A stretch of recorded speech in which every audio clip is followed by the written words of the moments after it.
There's a garden where Jesus is waiting. There's a place that is wondrously fair, for it glows with the light of His presence. 'Tis the beautiful garden of prayer. Oh, the beautiful garden of prayer. Oh, the beautiful garden of prayer. There my Savior awaits, and He opens the gates to the beautiful garden of prayer.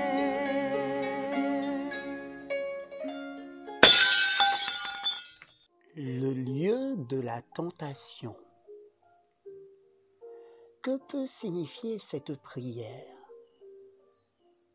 Assurément, nous préférerions tous que la tentation soit éloignée de nous. Cela nous rendrait la vie plus facile si nous pouvions prier pour cela et être exaucés. Heureux l'homme qui supporte patiemment la tentation, car après avoir été éprouvé, il recevra la couronne de vie. Jacques chapitre 1, verset 12. La tentation a deux sources, les forces du mal hors de nous et le pouvoir de la nature pécheresse en nous. Dieu ne tente personne. Voir le verset 13 et 14.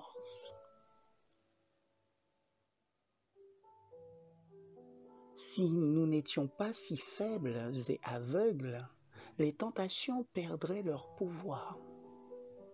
Que veut dire le Christ quand il nous enseigne à prier pour que Dieu ne nous induise pas en tentation? Dieu n'a aucun plaisir à placer la tentation sur notre sentier.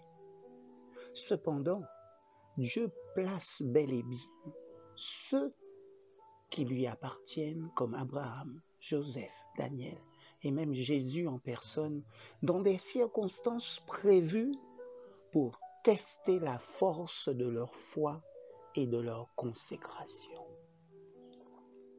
Il nous faut voir ces choses-là en face, car la tentation peut constituer un véritable piège pour nous.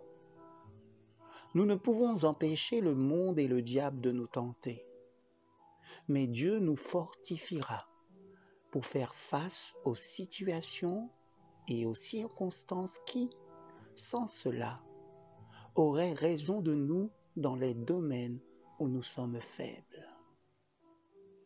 Pierre avait besoin de demander cela à Dieu, mais il ne le fit pas. C'est de son propre gré qu'il entra dans la cour du souverain sacrificateur lors du procès de Jésus. Il a été attiré et a pénétré dans l'atmosphère de la tentation, puis il a cédé à la lâcheté et renié son maître. Il n'aurait jamais dû entrer dans ce lieu. Un homme aux poumons faibles, sujet aux maladies pulmonaires, ne devrait pas vivre dans un climat glacial ou s'engager dans un travail qui risque d'aggraver son état. Si vous êtes âpre au gain et que vous ayez une faiblesse pour l'argent, vous devriez vous tenir éloigné des lieux où l'argent est tout, comme les places de bourse. Si vous avez des passions très prononcées, alors vous ne devriez pas vous rendre dans des endroits où vous vous trouverez en compagnie de gens qui excitent ces passions. Vous ne devriez pas lire les genres d'ouvrages ou regarder les programmes de télévision qui excitent l'imagination.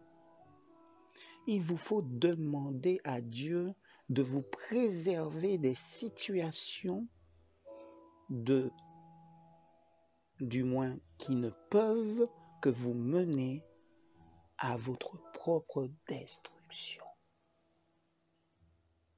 Amen.